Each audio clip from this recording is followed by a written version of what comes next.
우리들이 함께 나눌 말씀은 주를 의지하는 것이라는 제목으로 함께 말씀을 나누겠습니다. 고린도후서 1장 8절에서 9절 말씀. 형제들아, 우리가 아시아에서 당한 환난을 너희가 모르기를 원하지 아니하노니 힘에 겹도록 심한 고난을 당하여 살 소망까지 끊어지고 우리는 우리 자신이 사형 선고를 받은 줄 알았으니 이는 우리로 자기를 의지하지 말고 오직 죽은 자를 다시 살리시는 하나님만 의지하게 하심이라. 이 말씀을 함께 나누려고 합니다. 그래서 우리가 하나님을 의지한다는 것이 무엇일까? 우리가 하나님을 의지한다는 기도를 사실은 많이 하잖아요. 그리고 우리가 쉽게 이야기합니다.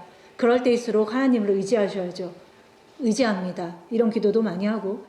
근데 과연 우리가 그렇게 쉽게 이야기하는 의지한다라는 것이 과연 어떤 의미일까? 결론부터 이야기해드리면 제가 깨닫는 의지함은 무엇이냐면 내 힘이 조금 부족해져서 나머지를 부축해 주시고 채워주시는 그런 정도가 아니라, 그것이 의지가 아니라 우리의 것이 완전히 무너지고 하나님으로부터 오는 생명을 받기를 원하는 그 간절함, 내가 완전히 무너지는 것.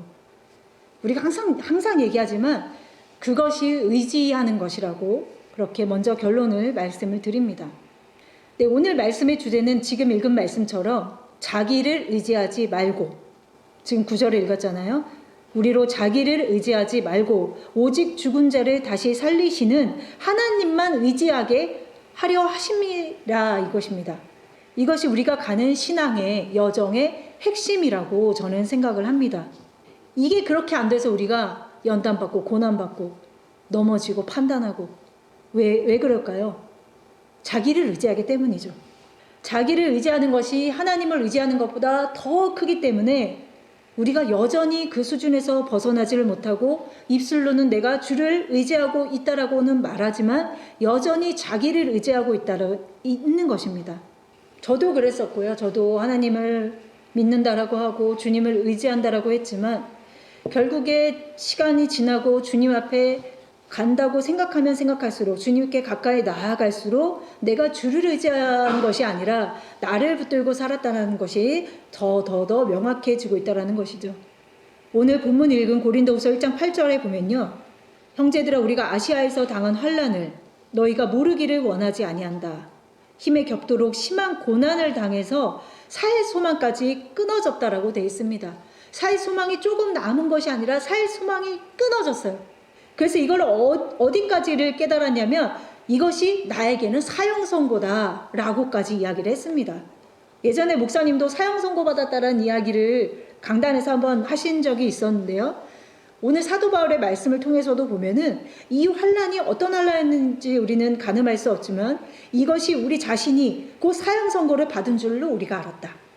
그런데 그렇게 된 이유가 뭐냐면 자기를 의지하지 말고 오직 하나님만 바라보게 하기 위함이라는 것이죠.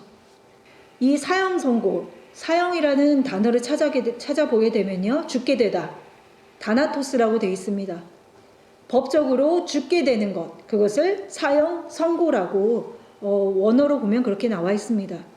고난이 넘치고 환난을 당하고 이것이 종말에 이르러서, 우리가 오후에도 말씀 나눴지만 종말은 시대적인 종말을 말하는 것이 아니라 나의 육신이 완전히 소진된 상태, 더 이상은 나의 어떤 여력이 없어서 오직 주밖에 바라볼 수 없는 그 상태가 종말이라고 말씀을 드렸는데, 다른 말로 하면 그것이 곧 또한 오늘 나누고자 하는 사형 선고라는 것이죠.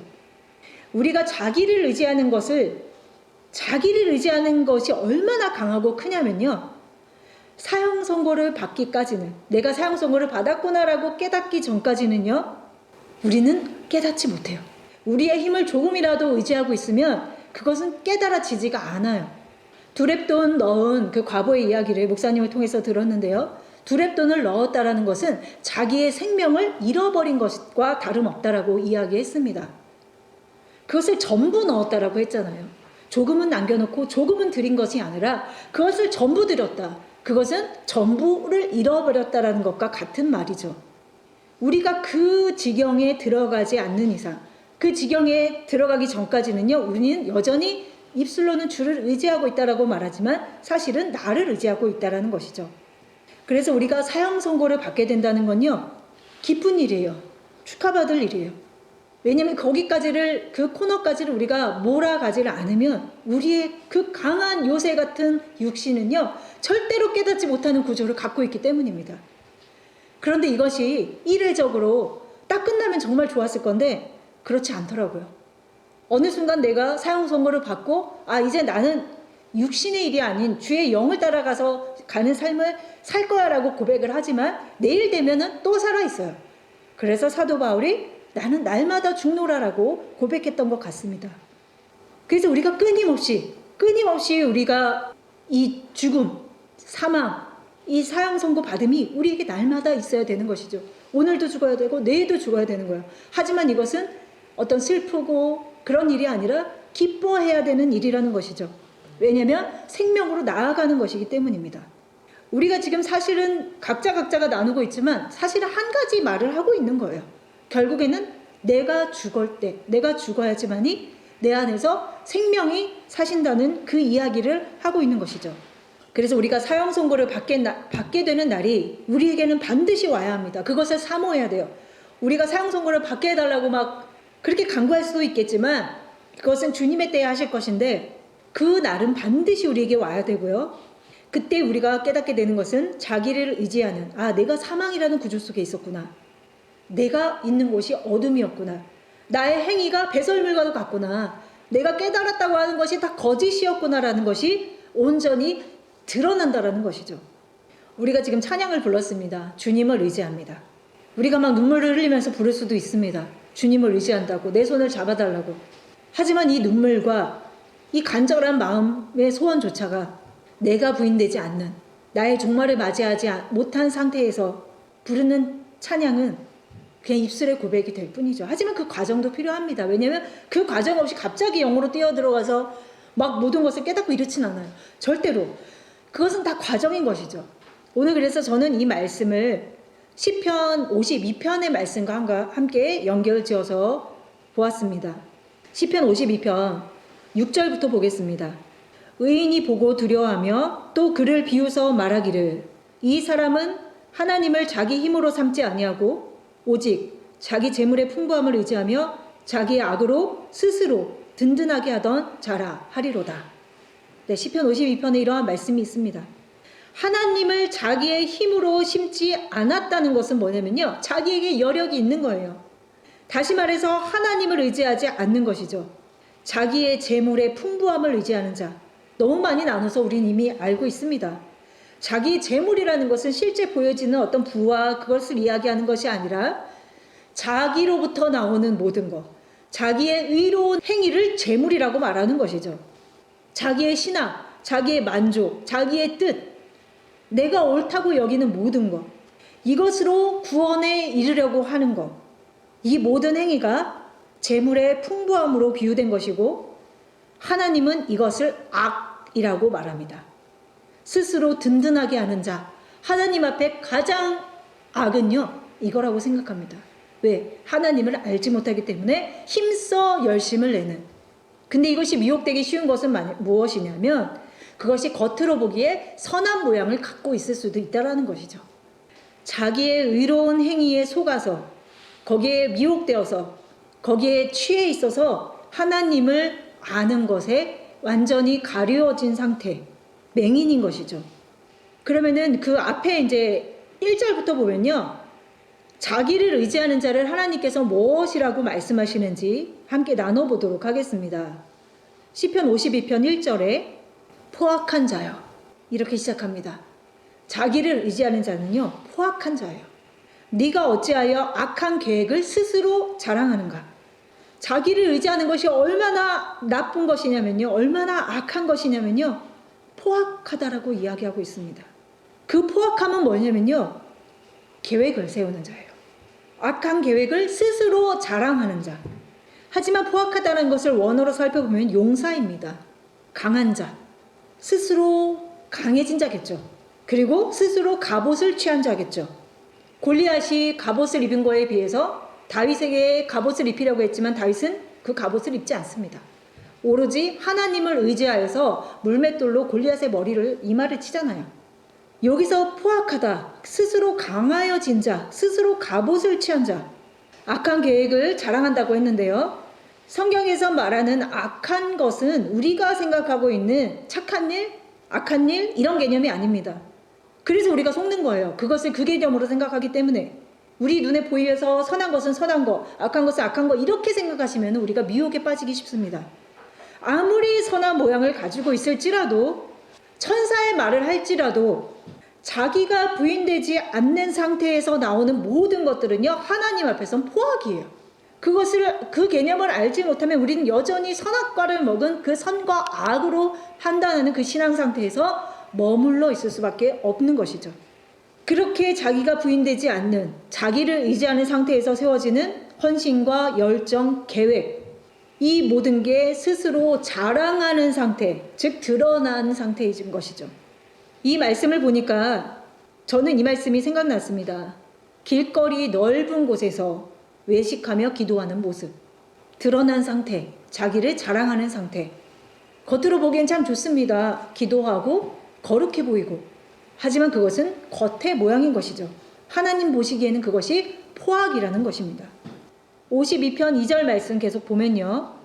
내 혀가 심한 악을 꾀하여 날카로운 삭도같이 간사를 행한다 라고 되어 있습니다. 자기를 의지하는 것이 무엇인지에 대해서 나누고 있습니다. 너의 혀가 심한 악을 꾀하고 있다는 거예요. 근데 입술로는 주를 막 의지하고 아름다운 말을 하고 막 말씀을 나누고 이러는데 하나님 보시기에는요 네 혀가 심한 악을 꾀하고 있는 것으로 보이는 거예요. 그리고 주의 말씀을 우리가 칼에 비유하잖아요. 검에 비유하는데 여기도 칼이에요. 그런데 날카로운 삭도, 하나님의 말씀은 치유하는 말씀이지만 여기에서 날카로운 삭도, 그 심한 악을 말하는 그 혀는요 잔인한 칼이 될 수밖에 없는 것입니다. 그것으로 간사를 행하는 거예요. 그것으로 마치 치유하는 것처럼, 위로하는 것처럼 우리가 그럴 수 있다는 것입니다. 내가 옳은 것처럼. 얼마나 우리가 더러운 말을 많이 쏟고 삽니까?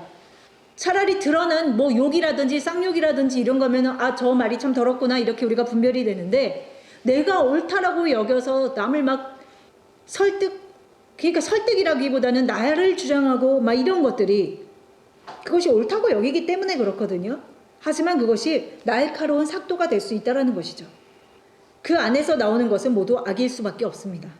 당연하잖아요. 왜? 더러운 것이 그 안에서, 그 속에서 나온다라고 이야기했기 때문에 우리의 이 안의 체질이 변하지 않는 이상, 주의 구조로 변하지 않는 이상 우리 입에서 나오는 모든 것은 악일 수밖에 없는 것이죠. 3절 보겠습니다. 내가 선보다 악을 사랑하며 의를 말함보다 거짓을 사랑하는도다. 셀라. 앞서 말씀드렸듯이 우리가 갖고 있는 선과 악의 개념을 버리십시오. 내가 보기에 선하고 내가 보기에 악한 거 그거 아닙니다. 하나님 보시기에 선은 오직 예수로부터 나오는 것만이 선입니다. 우리 안에서 나오는 것이 다 악이에요. 내 안에 예수 그리스도가 오셔야지 우리가 비로소 선이라는 것을 나타내는 것이지, 그 전까지는 우리 안에서 나오는 것은 모두 악일 뿐인 것이죠. 선보다 악을 사랑한다. 왜 그럴까요? 깨닫지 못하기 때문입니다. 깨달아지지가 않기 때문에. 그래서 나의 선을 붙들고 있는 거예요. 내가 옳다라고 여기는 것이 선이라고 생각하는 거예요. 그것이 바로 선악과를 먹은 상태인 것이죠. 그래서 자기를 의지하고 있는 거예요. 그것이 바로 거짓의 상태에 있는 것입니다. 거짓에 속아 있는 상태. 우리가 이 거짓 것에서 벗어나게 되길 너무나도 사모하잖아요. 그런데 그 사모함도요, 내가 거짓이라는 것을 알 때에 사모하게 되는 것입니다. 내가 깊은 웅덩이에 빠졌다는 것을 알 때 위로부터 오는 그 밧줄이라도 구할 거 아니에요. 누가 지나가기라도 구하면서 소리칠 거 아니에요. 그런데 내가 어둠 속에 있으면서 깨닫지 못하기 때문에 그냥 거기가 조사이다 하고 앉아있는 거예요. 내가 어둠이면서 내가 거짓의 압이 마귀에서 난 자구나.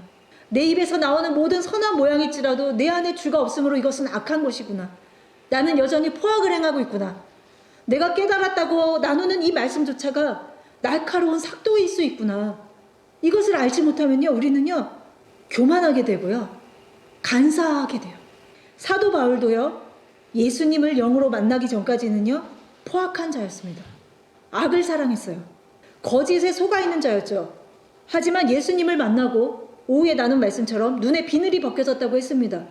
그것이 두 렙돈과 연결해서 말씀해 주셨는데요, 우리가 그 지경에 가야지만이 이 모든 것이 배설물인 것을 알게 되는 거예요.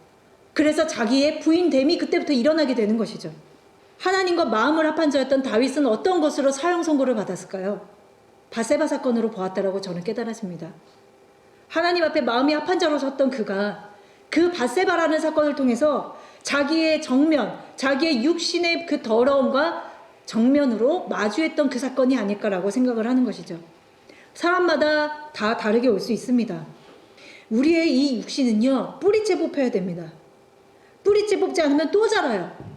우리 가운데에 진짜 내가 의지하고 있는 내가 옳다라고 여기는 그 깊은 뿌리, 이거 하나님이 수치스럽지만 드러내 주셔야 돼요.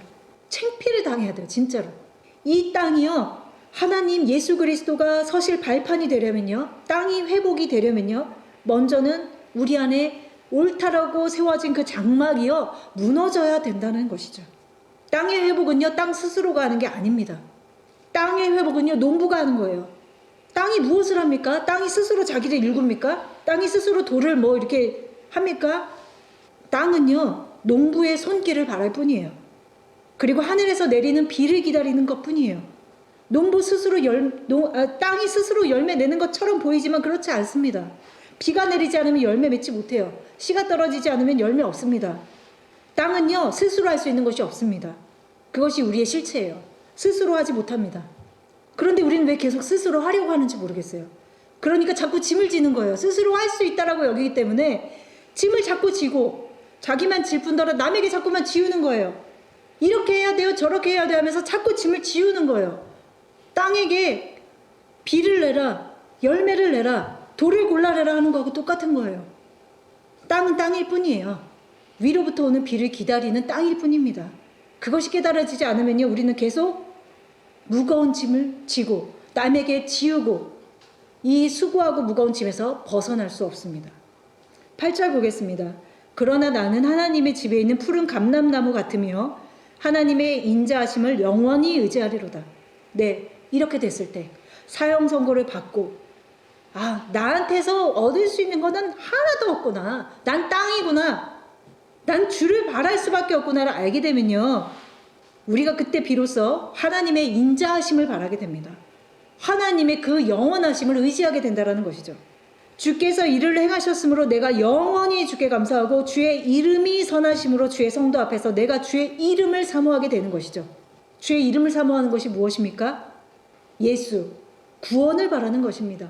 내가 비로소 흑암에 있다는 것을 알게 될 때에 비로소 구원을 바라게 되는 거예요. 나를 의지하는 것은요, 사망을 의지하는 겁니다. 주를 의지하는 것은 생명을 의지하는 거예요. 육신을 기대하지 마세요. 육신을 바라지 마세요. 그것은 사망을 기대하는 것이고 사망에게 바라는 것밖에는 되지 않습니다. 이웃을 사랑한다는 것은요, 이웃에게 무엇을 선대를 하고 이웃에게 무엇을 하는 것이 이웃사랑이 아니라고 저는 깨달아집니다. 이웃사랑은 무엇이냐면요, 그도 나와 같은 육신을 가졌다라는 것을 깨닫는 것이 이웃사랑이라고 생각합니다.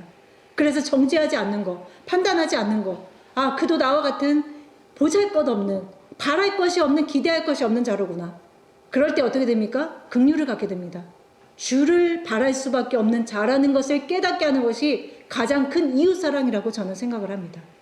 요한복음 2장 24절에 보면 예수는 그의 몸을 그들에게 의탁하지 아니하셨으니 이는 친히 모든 사람을 아심이요 또 사람에 대하여 누구의 증언도 받으실 필요가 없었으니 이는 그가 친히 사람의 속에 있는 것을 아셨다라고 되어 있습니다. 예수님이 왜 그의 몸을 의탁하지 않으셨습니까? 그 사람을 아셨다라고 했습니다. 그 사람의 선함을 아셨습니까? 아닙니다. 그 사람이 아무것도 아니라는 것, 그 안에 기댈 것이 없다라는 것, 악한 것을 아셨습니다. 그가 친히 사람의 속에 있는 것을 아셨다라고 하는 것이 우리 가운데에 예수의 영이 오게 되면요, 우리 안에도 이 깨달음이 있게 됩니다. 사람의 속에 있는 것을 알게 됩니다. 그래서 더 이상 기대하지 않고 바라지 않습니다. 판단하지 않고 정죄하지 않아요. 무엇을 바라게 되냐면 그 형제에게도 나에게도 예수의 영이 오셔야 된다. 예수의 영, 즉 비가 내려야 된다. 나는 척박한 땅이다. 나는 가시와 엉겅퀴를 낼 수밖에 없는 땅이 있구나. 이것을 깨달을 수밖에 없다는 것이죠. 고린도후서 5장 4절 말씀 보겠습니다. 참으로 이 장막에 있는 우리가 짐 진 것 같이 탄식하는 것은 벗고자 함이 아니오 오히려 덧입고자 함이니 죽을 것이 생명에 삼킴바 되게 하려 함이라. 자, 우리가 생명을 얻기를 원합니다. 그러면요, 내가 죽을 것이라는 것이 먼저 와야 돼요. 아, 나는 죽게 된 자루구나. 나는 죽음이구나. 나는 땅이구나. 그래서 여러분들이, 저도 부족하지만 좀 짐을 내려놓았으면 좋겠습니다. 짐을 지고 있다는 거, 다시 말해서 포악한 거예요. 짐을 지고 있다는 것은요, 하나님 앞에 악한 거예요. 불쌍한 거예요. 왜? 자기가 할 수 없는 것을 지고 있기 때문에. 그래서 우리가 깨달아지지 않는다고, 남을 사랑하지 못한다고, 그것 때문에 자기를 정죄하거나 판단하지 마세요. 본래 인간은 그렇습니다. 하나님은 이미 아셨다라고 했습니다. 사람의 속에 있는 것을 아십니다. 중요한 것은 뭐냐면 내가 그럴 수밖에 없는 존재라는 것을 깨닫고, 내가 하나님의 그 영, 예수 그리스도의 부재 없이는 살 수 없는 자라는 것을 고백하시기만 하면 됩니다. 다른 짐은 다 내려놓으세요. 남을 변화시키려고 하지 마세요. 못해요. 왜? 인간이 인간을 어떻게 변화시키겠습니까? 못합니다. 그래서 저도 날마다 이렇게 이야기하지만 내일 되면 또 그 짐을 질 거예요. 그리고 또 고백할 거예요. 하나님, 내가 할 수 없습니다. 이것을 계속 반복하겠죠. 하지만 정말 하나님이 이 시간에 우리 가운데에 있는 내가 하려고 하는 모든 그 의지를 제발 꺾으셨으면 좋겠어요. 제발 꺾으시고, 우리가 깨달을 것은 오직 예수님밖에 없구나. 나 예수님 없이는 나에게서 나오는 것이 더럽고 추악하구나. 이것만 깨달아지기를 정말 간절히 원합니다.